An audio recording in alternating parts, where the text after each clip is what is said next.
सावधान। नमो अरिहन्ताणं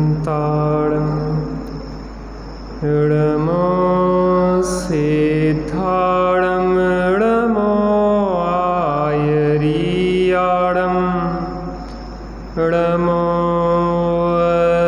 अज्झायाणं नमो लोये सबसाहुणम्।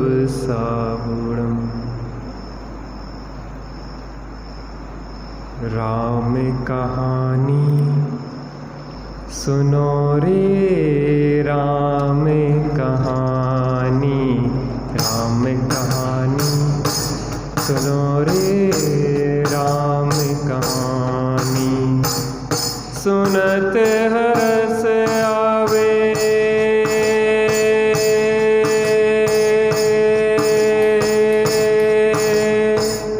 सुनत हरस आवे बीरा की वाणी। राम कहानी सुनो रे राम कहानी, राम कहानी सुनो रे राम कहानी। श्री राम जय राम जय जय राम, श्री राम जय राम जय जय राम, श्री राम जय राम जय जय राम, श्री राम जय राम जय जय राम। दशरथ के राज दुलारे, कौशल्या की आंखों के तारे।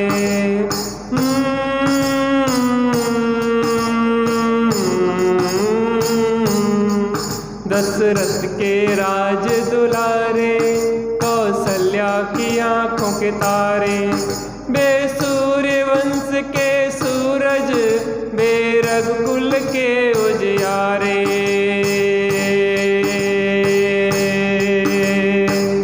रवि सेन गुरुवर बोले हो, रवि सेन गुरुवर बोले अमृतमयी वाणी। राम कहानी सुनो रे राम कहानी, राम कहानी सुनो रे राम कहानी।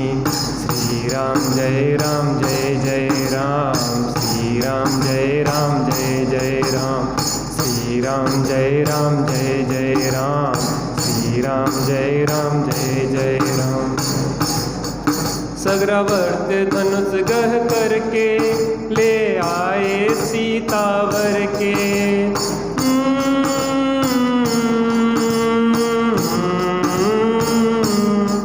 सग्रावर्त धनुष गह करके ले आए सीतावर के। घर त्याग हुए वनवासी, पितु की आज्ञा सिर धर के। लखन सियाले संग, लखन सियाले संग छोड़ी राजधानी। राम कहानी सुनो रे राम कहानी, राम कहानी सुनो रे राम कहानी। श्री राम जय राम जय जय राम, श्री राम जय राम जय जय राम, श्री राम।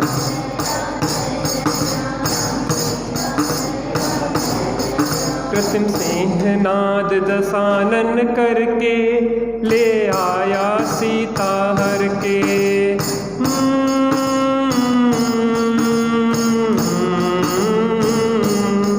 कृत्रिम सिंह नाद दशानन करके ले आया सीता हर के। घर त्याग हुए वनवासी, रघुवर फिरे वन वन में, सीता की रटन को रटते। समता धरी सीता ने तत्व ज्ञान बल से। राम कहानी सुनो रे राम कहानी, राम कहानी सुनो रे राम कहानी।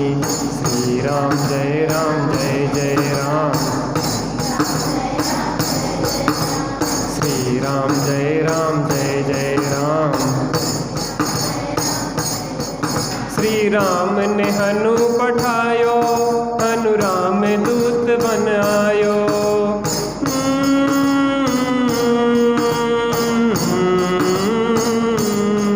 श्री राम ने हनु पठायो, हनु राम दूत बन आयो। सीता माँ की सेवा में रघुवर को संदेशो लायो। और संग लायो, और संग लायो, मुद्रिका निशानी राम कहानी सुनो रे। राम कहानी, राम कहानी सुनो रे। राम कहानी। श्री राम जय राम, श्री राम जय राम, जय जय राम। श्री राम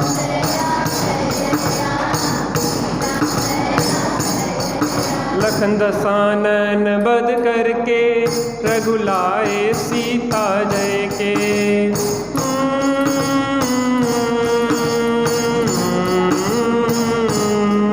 लखन दसानन वध करके, रघुलाए सीता जय के।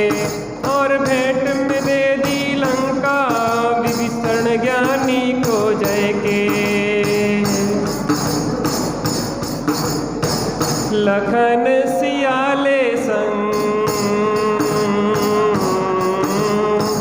लखन सियाले संग आए राजधानी। राम कहानी सुनो रे। राम कहानी, राम कहानी।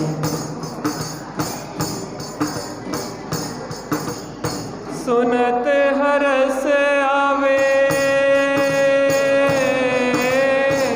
सुनत हरस आवे, वीरा की वाणी। राम कहानी सुनो रे।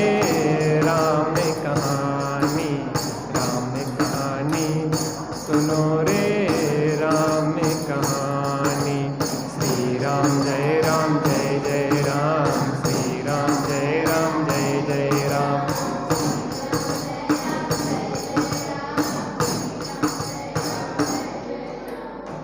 बोलो भगवान श्री रामचंद्र की। आप लोगों के अंदर बहुत हर्ष है राम कथा के लिए। शीघ्र ही हमारा जीवन भी श्री राम और माता सीता जैसा बनेगा। शीघ्र ही हम भव दुखों का अंत करके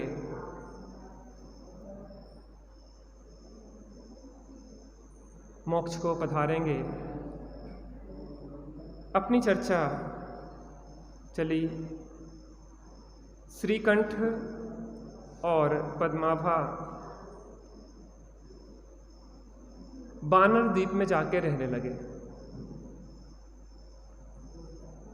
और वहां बानर द्वीप पे बहुत सानंद वह जीवन व्यतीत कर रहे थे। उस बानर द्वीप की कुछ विशिष्टताएं थी। वहां के जो बंदर थे वह बहुत ही शुभ्र प्रकृति के थे।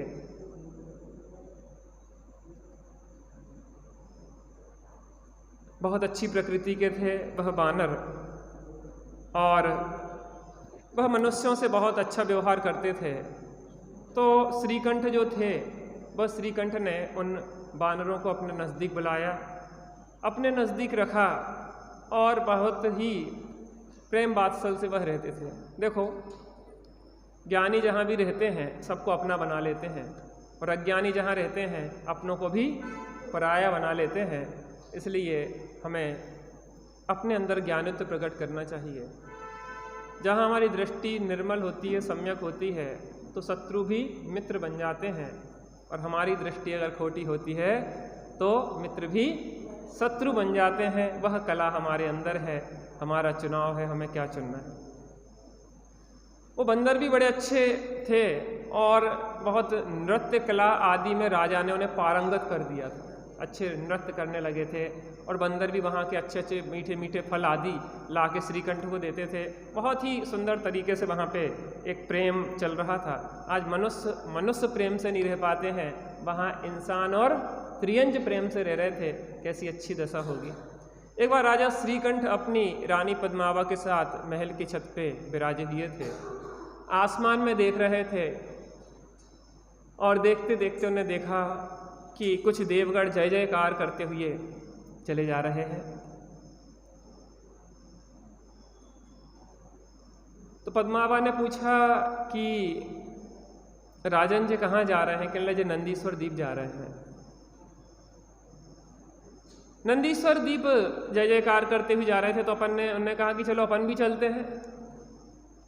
तो श्रीकंठ ने अपना विमान बुलाया और विमान में श्रीकंठ और पद्मावा बैठ के उन्हीं देवों के पीछे पीछे चल दिए। जाते जाते देव तो आगे निकल गए और इनका विमान जाके मानसोत्तर पर्वत पे जाके रुक गया। अरे कहने लगे बताओ, हमारी इतनी भी क्षमता नहीं है कि नंदीश्वर द्वीप जाके साक्षात भगवंतों के दर्शन कर सकें। और अंदर में एक हताशा और निराशा के साथ वापस आए और उन्होंने वैराग्य ले लिया और वैराग्य लेके अपने पुत्र को राजा बना दिया। श्रीकंठ ने वज्रकंठ को राजभार सौंप के मुनि दीक्षा अंगीकार कर ली। अब आगे देखते हैं क्या होता है। 29 नंबर निकाल। हाँ, श्रीकंठ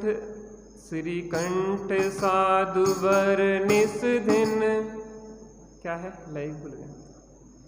श्रीकंठ साधुवर निस्दिन धरे आत्मचिंतन में,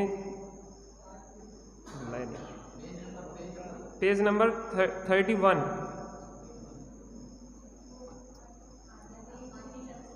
बे श्रीकंठ साधुवर दिन धरे आत्मचिंते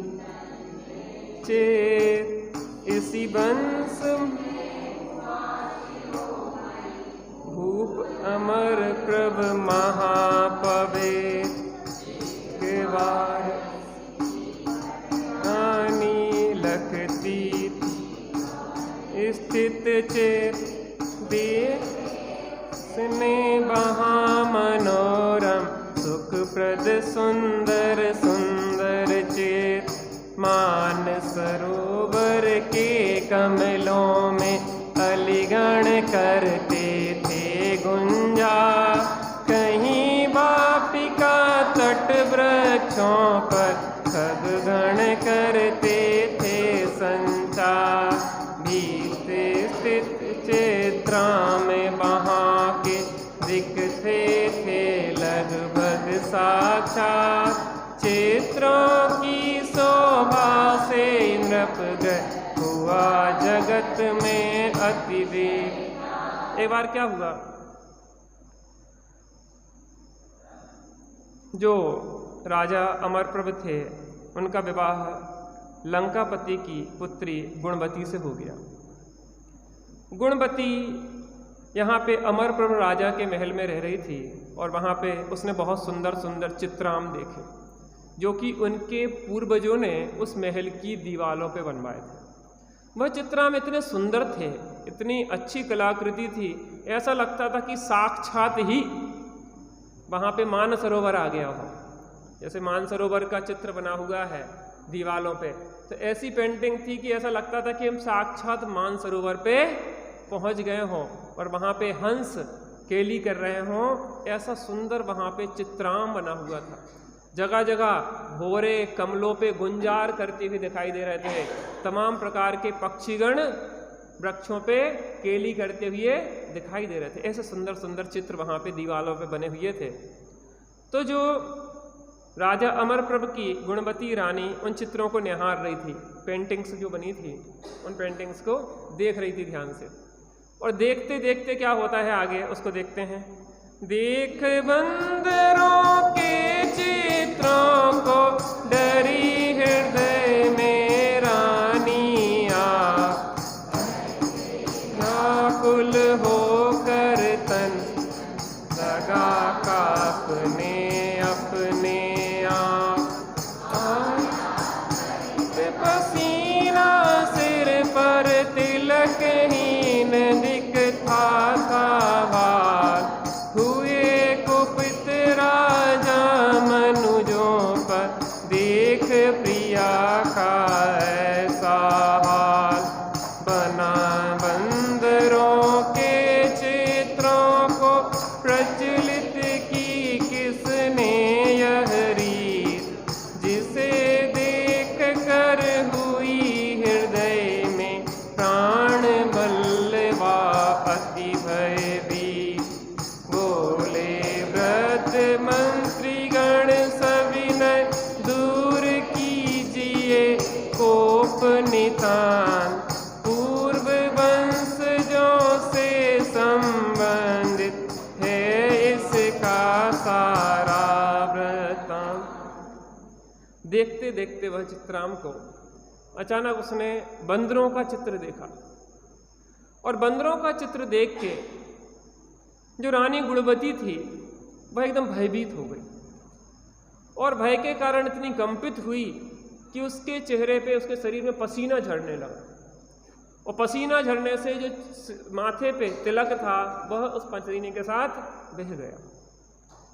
और राजा ने जैसे ही अमरप्रभ ने देखा कि हमारी प्राण वल्लभा, हमारी प्राणों से प्रिय जो रानी है वो इतनी कंपित हो रही है, तो राजा अमरप्रभ ने पूछा कि हे प्रिय, तुम्हारे कंपन का कारण क्या है? तो उन्होंने कहा कि राजन, ये चित्र जो मैंने यहाँ पे बंदरों के देखे हैं उसको देख के मैं भयभीत हो गई।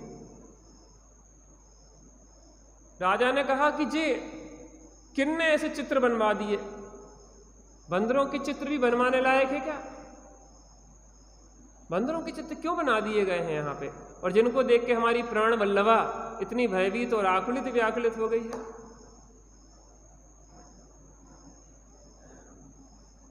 क्या खराबी है बंदरों में? प्रकृति का दृश्य होगा तो उसमें बंदर भी होंगे, पशु पक्षी भी होंगे। कैसा अंधा अनुराग!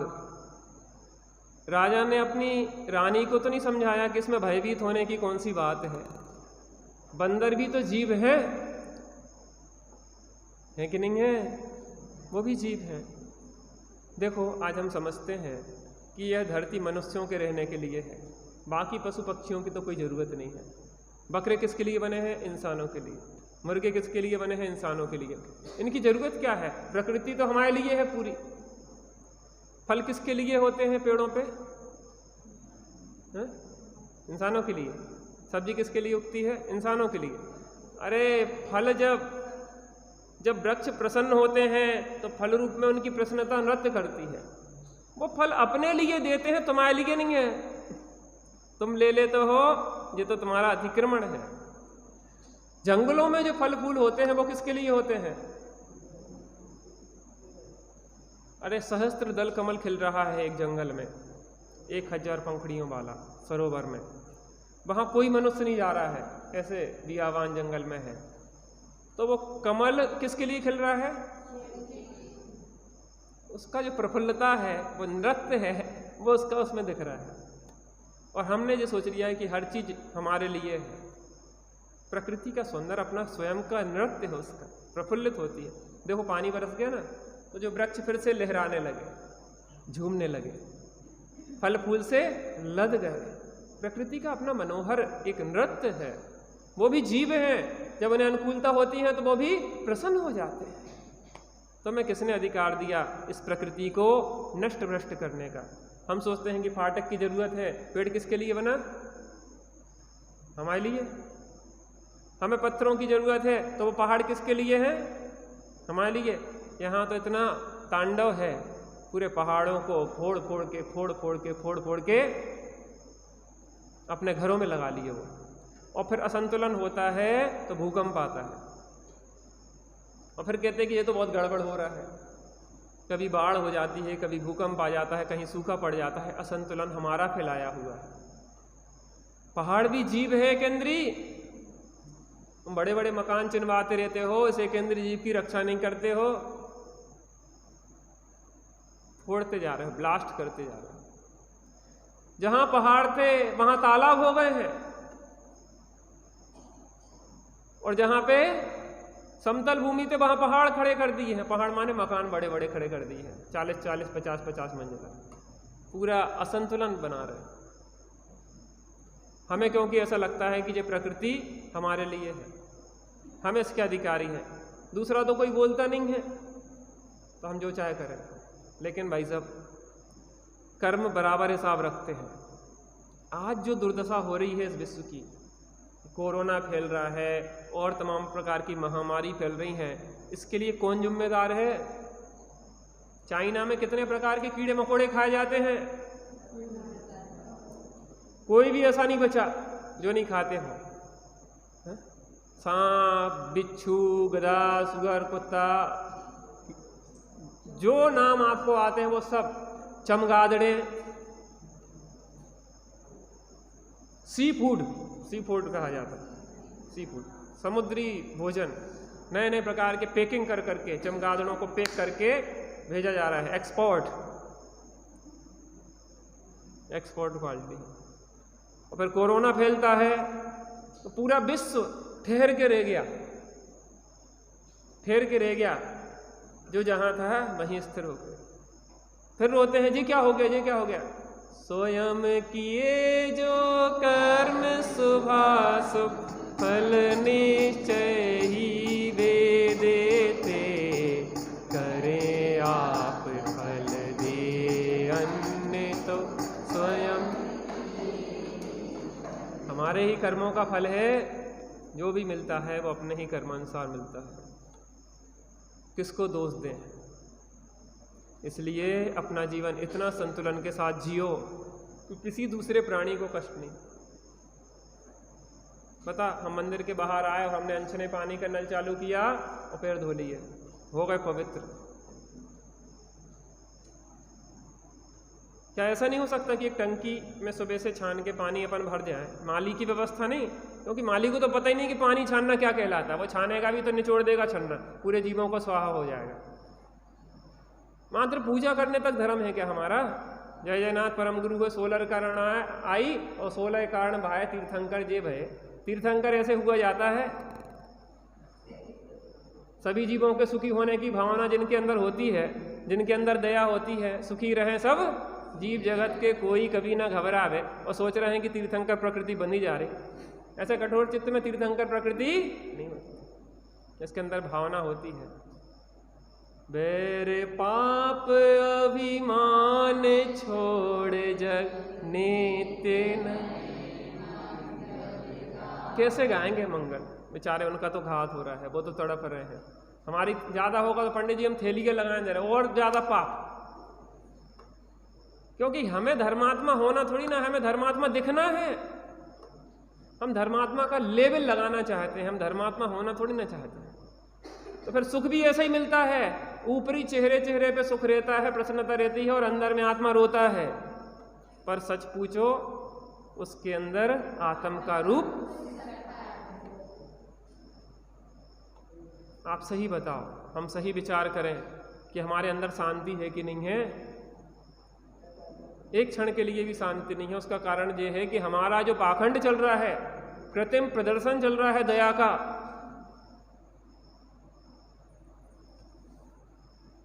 अहिंसा परमो धर्म की जय जयकार लगाते हैं, लेकिन जीवन में हिंसा का तांडव चल रहा है। फिल्टर चल रहे हैं, जीरो बैक्टीरिया, सब मार डालेगा ये। हमें यहाँ मारने की व्यवस्था नहीं है, हमारे यहाँ बचाने की है। जियो और जीने दो का नारा, और मारने में लगे हैं। एक भी नहीं बचेगा, जीरो बैक्टीरिया। उसी में थैली बाद में आप थैली के लगाए से होत का है, फिल्टर में थैली, वो मर चुके, सब खत्म हो गई कहानी उनकी तो। और उसमें मृतक कलेवर उस छन्नी में इकट्ठे होते जा रहे हैं। और आरो आके रो, जिसको रोना हो उसको नाम है आरो, क्योंकि अब उसको नरकों में जाके रोना है उसको। पंडित जी क्या करें, पानी बहुत भारी है, तो भारी पानी हमें बहुत, आपके यहाँ जो पानी है ना, हमारे स्वास्थ्य के लिए बहुत अनुकूल रहा। हमारा स्वास्थ्य बहुत गड़बड़ चल रहा था, यहाँ पानी पीने से स्वस्थ हो गए। हम बरसात का इसलिए नहीं पीते, हम यहाँ खुद अपना भरते हैं, छानते हैं, उबालते हैं। आपको लगता है शरीर में क्षमताएं हैं, आप इतने नाजुक नहीं बन जाओ कि भैया हम क्षमताएं। कहा जाता है कि जो एसी में ज़्यादा रहते हैं उनकी क्षमताएं घट जाती हैं। धूल धक्कड़ भी चाहिए है शरीर को। और जो धूल में खेलते रहते ना किसानों के बच्चे, वो इतने मजबूत होते हैं कि यूँ घुमा दे तुम्हारे बच्चों को तो उठा के। अबे खाते क्या है, सूखी रोटी मम्मी ने दे दी नमक लगा के, वो ऐसे कोर खाते रहते। तुम काजू किशमिश खा खा के भी सूखे है, बैठ नहीं पाते सीधे, एक टांग ऐसे करेंगे फिर ऐसे करेंगे फिर ऐसे करेंगे, जैसे बड़ा आगा है बिल्कुल। तुम्हारी बात नहीं है, हमारी भी ऐसे ही हालत। समस्या यही है अपन के साथ, मेहनत करना चाहते नहीं है। बड़ी मेहनत करो। नहीं नहीं ये जिंदगी तो मेहनतों का नाम है, वक्त है बहुत ही कम और बहुत काम है, वक्त है बहुत ही कम और बहुत थोड़ा सा काम है। समय है, वक्त कम है और काम बहुत है। यहाँ पे आत्मा की अनुभूति करना है, यहाँ सम्यक दर्शन करना है, यहाँ संयम अंगीकार करना है, यहाँ 2/3 मोक्ष पार करना है। कम से कम 3 कसाय के अभाव रूप मुनि दशा अंगीकार करे, मुक्ति पथ पे बढ़ना है। इसके लिए है, भोगों के लिए। कौन करे, कौन करे? मंदिर का काम है। मंदिर का काम जब तक लगता रहेगा तब तक काम हम अपने हाथ में नहीं लेंगे। व्यवस्थाओं में कोई दिक्कत नहीं होती। पहले विवाह होते थे, विवाह में बाहर के बनाने वाले नहीं आते थे। पहले हमारे यहाँ पापड़ बेलने का लौगा होता था, तो महिलाएं सब गईं शादी के पहले तो पापड़ बेल के रखें, और समाज की महिलाएं पानी भर जाती थी, और पानी इकट्ठा कोई बाहर के लोगों से नहीं, कुएं से पानी भर जाता था। सब लोग गए एक दूसरे के सहयोग, और वहाँ पे शादी में पुड़ी बेलने का, तो महिलाएं पहुँच गई, सो ने पुड़ी बेल दी। क्या जरूरत है कोई की? अपने घर में शुद्धता से आपने सब व्यवस्थित तरीके से कर लिया।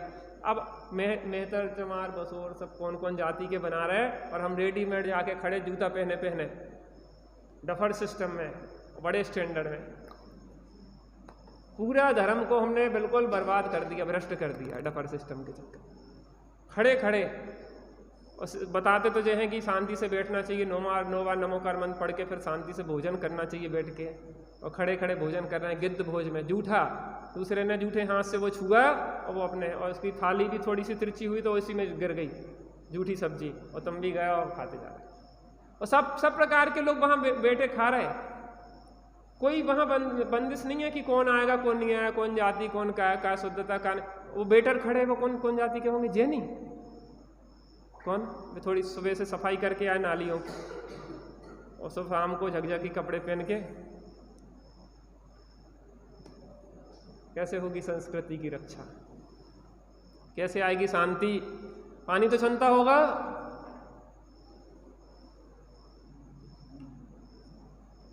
सोचो, एक जगह भोजन बन रहा था तो वो जो आटा उसलने वाला था ना, कौन सी रोटी बनती हो, मिस्सी रोटी क्या, जो भी बनती हो, तो वो क्या कर रहा था, अंडे फोड़ के डाल रहा था उस आटे में, अंडे फोड़ के, क्योंकि वो सॉफ्टनेस चाहिए ना। जैनी के यहाँ की कहीं विवाह था, अंडे फोड़ के डाल रहा था, तो एक व्यक्ति ने देख लिया, कहले ये क्या कर रहा है, कुछ नहीं, हम बता रहे कि नहीं बता रहे, हम शोर मचा देंगे। कहने भाई साहब सॉफ्टनेस के लिए अंडे को डालकर वो रस क्या होता है उसको वो डालना पड़ा, और हम बड़े स्टैंडर्ड बन के खा रहे हैं बढ़िया आनंद से, अच्छा चल रहा है। अरे बहुत स्वादिष्ट भोजन है। ऐसे काम नहीं चलेगा।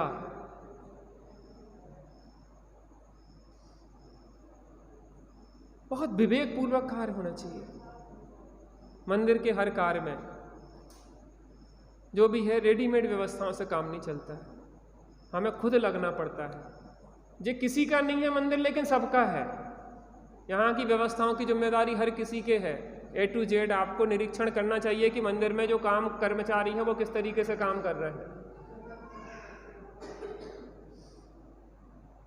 विचारणी बात है। देखो, करते तो हैं हम, ऐसी बात नहीं है, बहुत करते हैं यहाँ आप लोग, सफाई करते जमाते, लेकिन हर चीज़ में विवेक। A to Z आप मंदिर में प्रवेश कर रहे हैं, वहीं से तो शुरू हो जाती है मंदिर। जैन दर्शन, वो दर्शन की जो विधि होती है कहाँ से शुरू होती है, बल्कि घर से हो जाती शुरू। घर में क्या करो, सबसे पहले पानी छानो, पानी छानने के बाद बढ़िया शुद्ध जल से स्नान आदि करो, नहा दो जो भी है, और बढ़िया कुंज लेके मंदिर में आएंगे, फिर वहाँ पे छना हुआ जल रखा होगा और फिर उससे पैर पर धो अच्छी तरह से, और कहीं कीचड़ मीचड़ ना लगाओ, ऊपर नीचे आगे पीछे सब धो लो। फिर बढ़िया शुद्ध वस्त्र पहन के धोती दुपट्टा पहनो और बढ़िया सुंदर अच्छी तरह से पानी छानो, पानी छान के प्राशुक करो, फिर वो सब पूरी प्रक्रिया अच्छी प्रक्षाल करो, अब से जो भी करो। ऐसा नहीं है कि समय नहीं है हमारे पास, समय बहुत है, लेकिन समय की बर्बादी बहुत है। क्या है? समय की बर्बादी बहुत है। एक बार मोबाइल लेके बैठ जाते हैं, कितने घंटे निकल जाते हैं पता पड़ता? एक दिन में कितने घंटे मोबाइल चलाते हैं?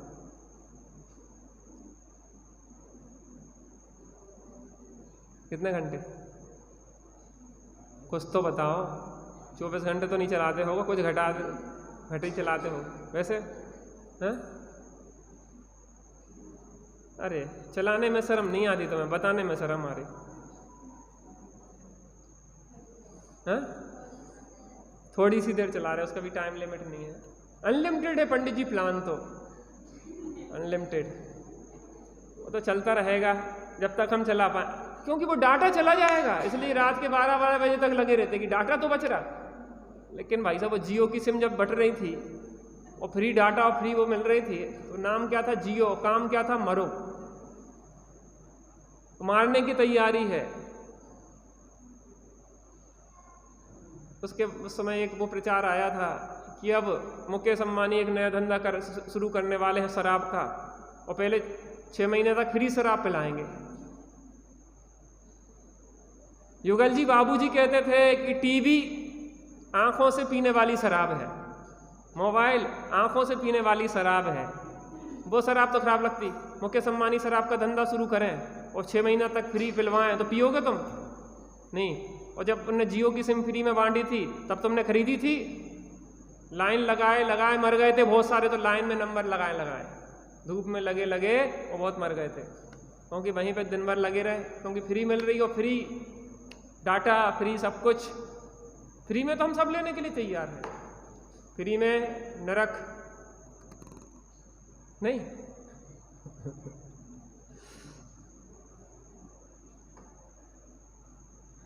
जीवन बहुत बहुमूल्य है, इस बहुमूल्य जीवन को व्यर्थ की चीजों में बर्बाद करने लायक नहीं है। इसका एक एक क्षण आत्म आराधना के लिए मिला है, आत्म साधना के लिए मिला है, इसको किसी प्रकार से भी बर्बाद करने लायक नहीं है। श्रावक उसे कहते हैं जो श्रद्धावान, विवेकवान और क्रियावान होता है। हमारे जीवन में परिलक्षित होना चाहिए, जो हम कहते हैं वो हमारे जीवन में भी आना चाहिए। एक एक बूंद पानी की कीमती है। गांधी जी जहाँ रहते थे साबरमती आश्रम, वहीं से नदी बहती थी और उनका नियम था कितने 5 गैलन पानी, 5 लीटर 7 लीटर जो भी उनका रहता हो, एक नाप था, उतना ही पानी वहाँ से लेते थे। एक ने पूछा, बापू जी ये पूरी नदी बह रही, आप नाप के पानी क्यों लेते हो? कह रहे भाई साहब अगर हमने यहाँ पे 1 लीटर ज़्यादा ले लिया तो आगे 1 लीटर कम पहुँचेगा, वहाँ के लोग प्यासे रहेंगे। अगर 1 रुपया हमने ज़्यादा लिया है तो 1 रुपया दूसरी जगह कम होगा। अगर हमने 1 इंच ज़्यादा ज़मीन अपने यहाँ बढ़ा ली है तो 1 इंच दूसरी जगह कम हो जाएगी। मंदिरों में तो ऐसा अतिक्रमण है मंदिरों के नाम पे कि मंदिर ही रोड पे रख लेते हैं। भगवान का दरबार है भाई साहब, तो यहाँ पाप करोगे। 2 नंबर की जमीन पे मंदिर खड़े कर लेते, ऐसा धर्म होता। मंदिर की लाइट अधिकतर चोरी की चलती है, यहाँ की नहीं कह रहा मैं, बहुत सारी जगह देखी। मंदिर की सीढ़ियाँ अतिक्रमण में बनती हैं, बाहर रोड तक चली जाती हैं। ये कौन सा तरीका होता है? ऐसा धर्म होता है क्या? हमारे यहाँ तो ये बताया जाता है कि भैया अपनी ज़मीन छोड़ दो थोड़ी, किसी को कष्ट नहीं हो, मजदूर काम कर रहे हो तो 10, 20, 50, 100 रुपये ज़्यादा दो उन्हें, उनकी बहुत ज़्यादा बोझा नहीं, काम कम करवाओ जिससे वो प्रसन्न होके जाएं, चलो भैया बहुत अच्छा काम कर रहे हैं। अरे जैनी लोग बहुत अच्छे उदार होते हैं।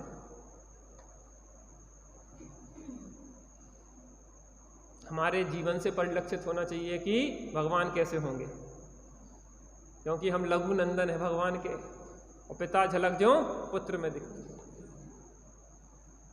बहुत न्याय नीति नैतिकता होना चाहिए।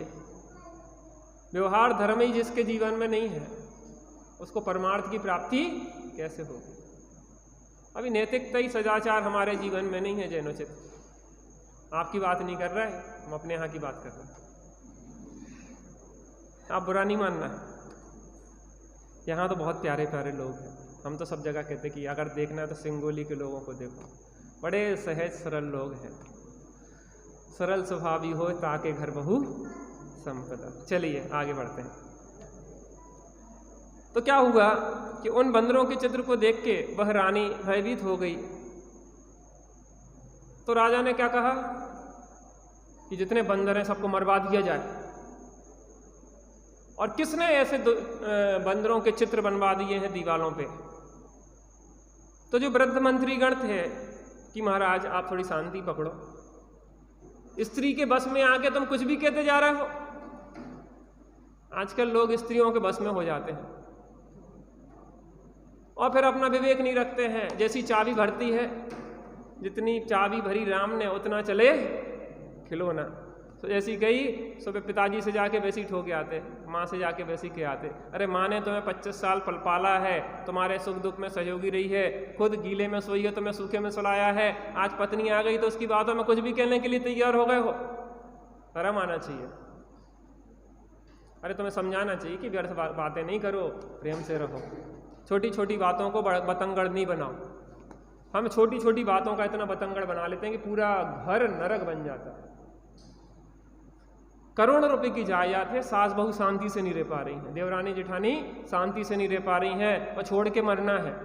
तो मत प्रकाश जी कहते हैं कि साथ नहीं ले जाओगे, फर्क इतना पड़ेगा कि कितना छोड़ के मरे।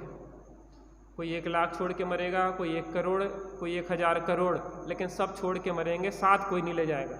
और सोने के 1-1 तोला सोने के पीछे एक दूसरे के शत्रु बन जाते हैं। उनने हमें 1 इंच जमीन कम दी थी तो साथ में ले जाओगे भाई 1 इंच जमीन ज़्यादा। तुमने हमें दिया क्या है? क्या चाहिए तुम्हें? अच्छे संस्कार दिए, जैन कुल दिया, नैतिकता सदाचार दिया, और क्या चाहिए तुम्हें? पैसा की बात है तो तुम खुद कमाओ ना। तुम अकर्मण्य हो क्या? तुम्हें खुद क्षमताएं नहीं है जो पिता की जायदाद या संपत्ति को भोगने का प्रयास कर रहे हैं। और रानी की बातों में आके राजा ने बंदरों को मरवाने का आदेश दिया। मंत्रीगण ने कहा शांत हो महाराज, जल्दी नहीं करो, बिना विचारे जो करे सो पाछे पछता। ज्यादा जल्दी नहीं मचाओ।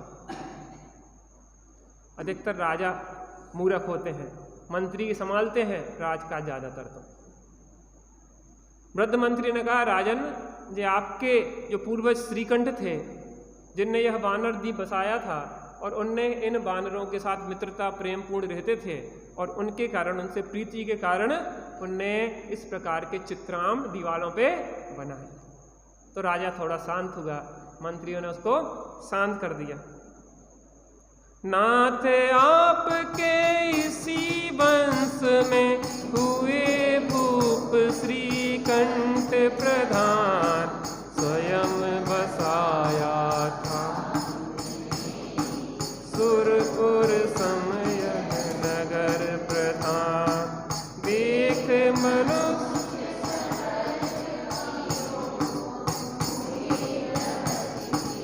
उन पर प्रीत, शुभ कृत्यों में कपि क्षेत्रों की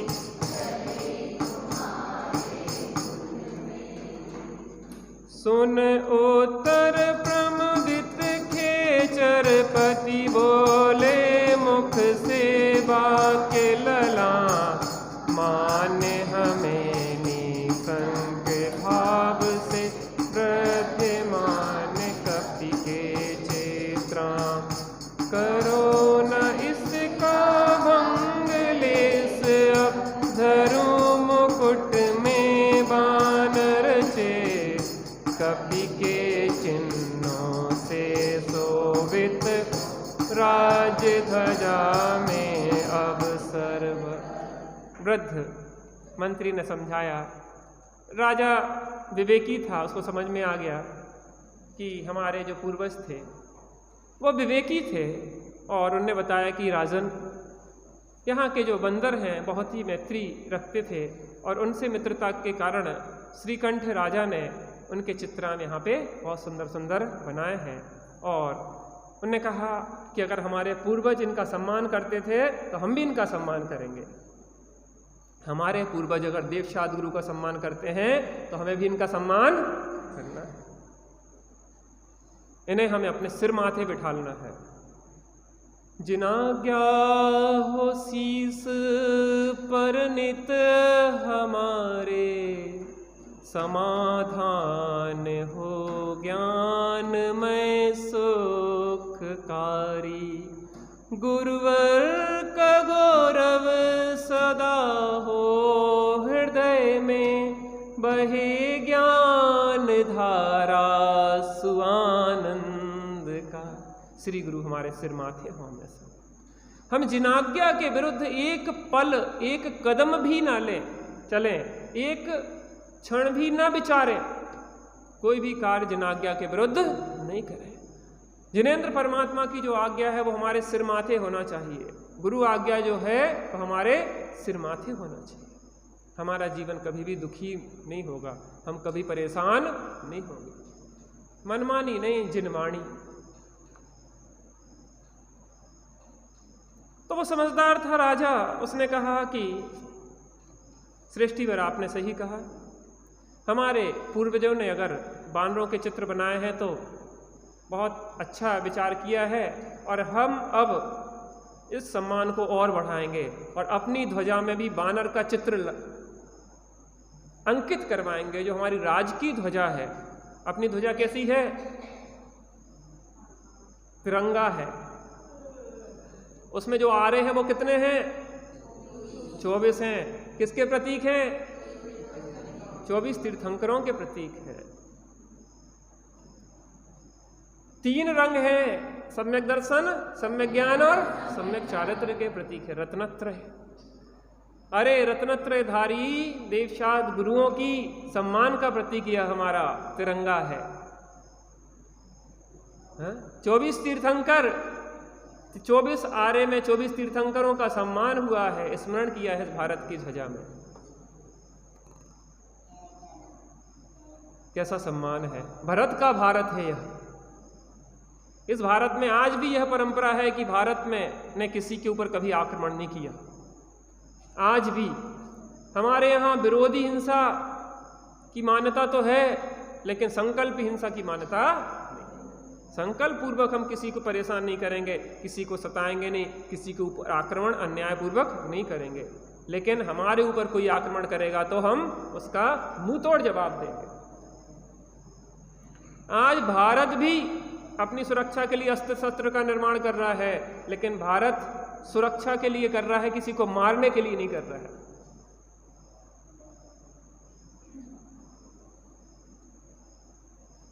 हम सर झुका के नहीं जिएंगे, हम नजर झुका के नहीं जिएंगे, हम नजर मिला के जिएंगे। बराबरी की बात होगी। अब कोई हमें सता नहीं सकता, ना हम किसी को सताएंगे, ना हम किसी के द्वारा सताए जाएंगे। हम अपनी रक्षा के लिए, अपनी सुरक्षा के लिए करेंगे जो भी, किसी को सताने के लिए नहीं करेंगे। हम अपने आप में इतने ताकतवर होंगे कि कोई दूसरा हमारे ऊपर आक्रमण करने के पहले 10 बार सोचे कि हमें इनके ऊपर आक्रमण करना चाहिए कि नहीं करना चाहिए। हमारे यहाँ खिलौने भी अब ऐसे तैयार हो रहे हैं कि जो अहिंसक हों। विदेशी खिलौने आते थे, बंदूक और तोपें आती थी, और हमारे प्रधानमंत्री जी ने कहा कि नहीं, अब हमारी भारतीय संस्कृति के अनुरूप खिलौने बनेंगे। आपका बच्चा बंदूक लेता है, ठो ठो ठो ठो करने लग जाता है, और एक दिन हाथ में असली लग जाती है तो असली से फिर मार डालता घर के 10-5 लोगों को। कितनी घटनाएं घट रही, क्योंकि उसको पहले से ट्रेनिंग हो गई थी नकली खिलौने बंदूक चलाते। तो हमारी अहिंसक रीति के खिलौने भी हमारे बच्चों के, क्योंकि बच्चे जो देखते हैं, जो सुनते हैं, जो पढ़ते हैं, उनके जीवन में वही अंकित हो जाता है। इसलिए बचपन से बच्चों को बहुत सुंदर अच्छे संस्कार देना चाहिए। तो उन्होंने कहा सम्मान करेंगे हम, और अपनी राष्ट्रीय की जो ध्वजा है उस पे कपि बंदर का चिन्ह सुशोभित किए करेंगे। अपने मुकुट के ऊपर भी उस बंदर के चिन्ह को अंकित करेंगे। जगह जगह हम उन बंदरों के सम्मान रूप उन चिन्हों को अंकित करके इस प्रकार से वहां पे वह कपिवंश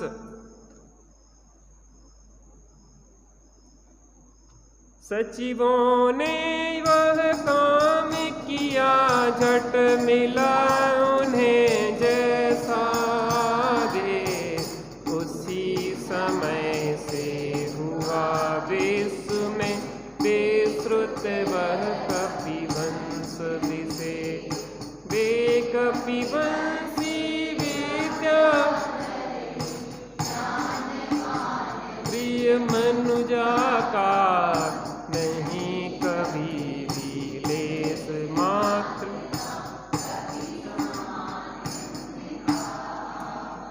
जो सचिव थे, जो मंत्री थे, उनने झटपट वह काम किया। जो भी राज्य की ध्वजा थी उन पे बंदरों के चित्र लगवाए, राज की जो मुकुट थे उन पे बंदरों के चित्र अंकित किए और सभी लोग बड़े प्रसन्न हुए। और वे जो कपिवंशी थे वो विद्याधर थे, बंदर नहीं थे। बात यहाँ ये कह रहे हैं। हमने जो देखा है, क्या देखा है? हनुमान कैसे थे? बंदर। बंदर थे क्या? बाली और सुग्रीव कैसे थे? विद्याधर थे, सुंदर मनुष्य थे। हम सोचो कि हमें अपने जन्माणी का ज्ञान नहीं है। दे गए लिख रहे थे मुनि ताड़ पत्रों को ले, ना कलम न स्याही न चौकी धरे, चुभते काटे कलम टप टपाता लहू, ऐसी करुणा लौकिक हिया में धरे। दे गए वे हमें जो विरासत सभी, मोल उनका कभी ना आँख पाएंगे हम। जिन धर्म हमने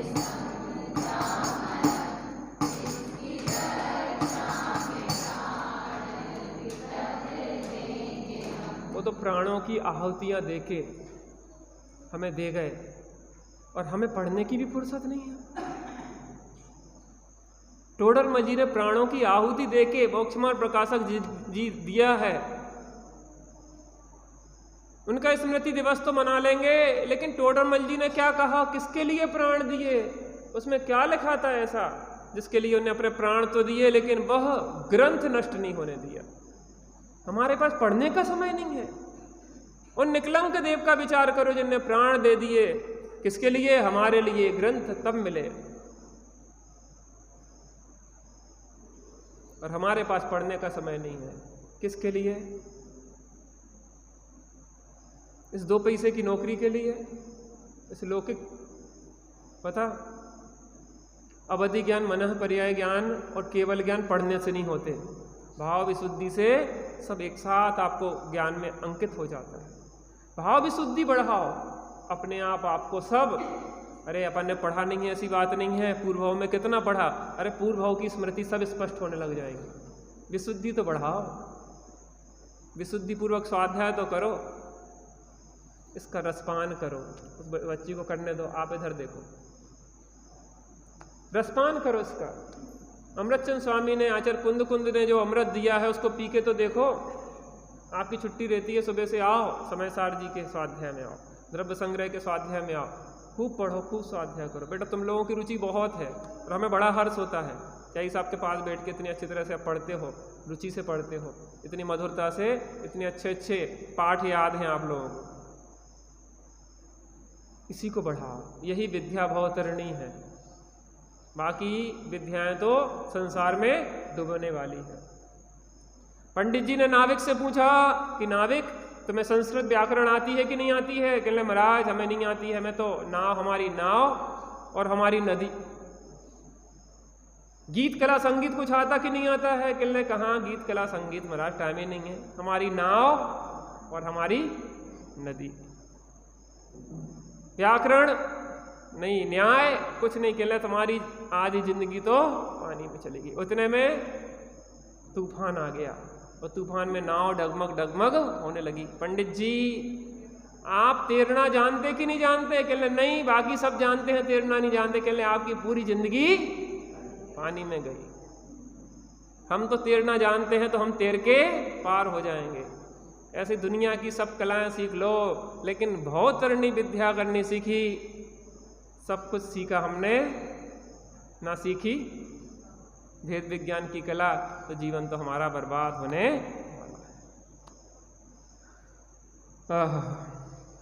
जीत अमर प्रभु ने निज बल से, खेचर युत बीजार्थ प्रदेश, तो क्षेत्र स्वामियों को करके उनका मान विशेष। इस प्रकार कई वंश धरा पर हुए बहुत खेचर बलवान, निज निज कर्मों के बस पाए।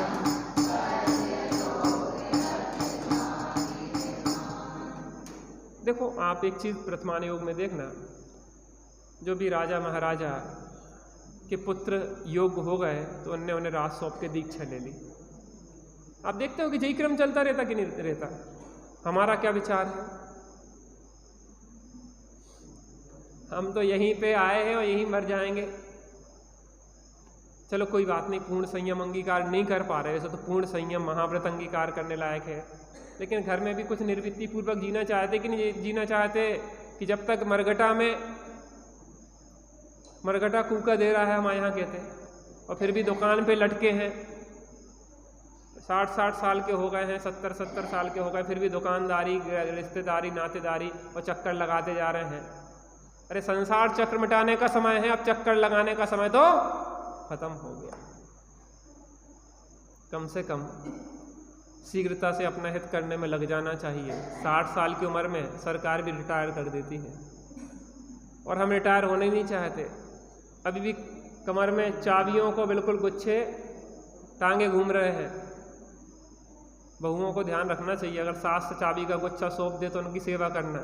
ये तो क्योंकि हम तो हो गए मालिक, अब तो तुम हमारे चंगुल में आ गई, हमारी गिरफ्त में। अभी तक तुम्हारा शासन चलता था, अब हमारा चलेगा, ऐसा है क्या?